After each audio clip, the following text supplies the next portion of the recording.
Hi, I'm Mackenzie Brandt, and today I'll be giving my speech on plastic in the ocean. Plastic is involved in our lives every day, and it can be very useful, but it's also involved in marine life every day, and it's very dangerous and deadly. The Earth's environment is an important topic, and plastic and garbage in the ocean is a major issue. It's important to know that there's a lot of trash and plastic floating on the surface, and what's happening to the marine life because of it. Do you know how much plastic accumulates in the ocean every year, or what simple everyday items leave behind plastic to be discarded into rivers and make its way into the ocean?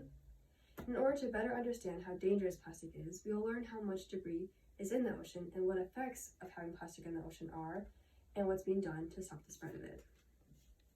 There's too much plastic floating in the ocean, and it's extremely dangerous to marine life. However, there are ways to solve it. First, I'll talk about the large amounts of trash that floats on the surface. Approximately 75% of all the litter in the ocean consists of plastic. Every year, around 5 million tons of plastic waste enters the ocean and contaminates marine animals and habitats. A study done in 2014 estimated that there are more than 5 trillion pieces of plastic with a weight of more than 250,000 tons floating on the surface. According to this chart, the small and large microplastics make up the biggest amount of plastic in the North Pacific and Atlantic Oceans, with over 4,000 billion pieces. And even though there are only 9 billion pieces of the macroplastics, they weigh over 200 kilotons, which is more than all the types of plastic. The ocean currents cause plastic to keep accumulating in the North Pacific and Atlantic garbage patches.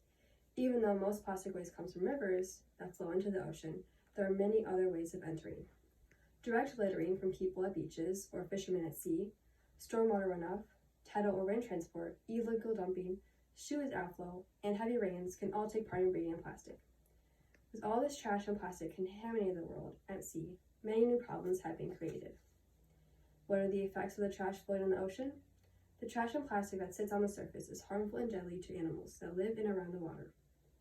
700 marine species, including fish, sea turtles, coral, and whales, frequently encounter plastic debris and are often harmed or killed by ingesting or becoming entangled in it. Whales were found stranded along the coast of California, and their cause of death was ingesting large amounts of plastic and debris that floated nearby, like fishing nets or ropes.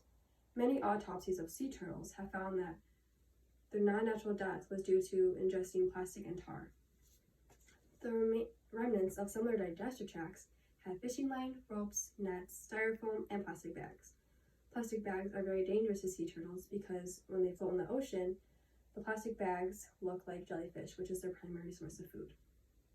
Large items of debris, like lost or discarded fishing nets, are big culprits of entanglement. This is referred to as ghost nets. Ghost nets can continuously trap animals due to their durability and strength. They can cause chronic injury, starvation, and death. Even though this seems like a big issue that's impossible to solve, there are many ways people are trying to fix it. There are some new inventions and easy solutions to help clean up the ocean. According to Cressy, the Ocean Cleanup is a nonprofit group that plans to create a 100-kilometer-long floating barrier in the Great Pacific Garbage Patch. The group believes that their barrier will be able to remove half the plastic sand on the surface. Another effective strategy to help clean up the ocean is to reduce the amount of plastic that is produced in everyday items that make its way into the ocean. Many clothing materials have microfibers and small fragments of beads and plastic that enter the ocean from washing machines. This problem has a simple solution. By putting a filter in the washing machines, it will stop plastic from heading towards the ocean. Removing plastic microbeads from personal care also will help reduce the amounts of plastic that enters the ocean. In summary, plastic has many harmful effects on marine life. Plastic takes over a large part of the ocean, which harms the animals, but it can be fixed over time. Plastic and trash will continue to pollute the ocean unless the ways plastic and trash enters the ocean is stopped.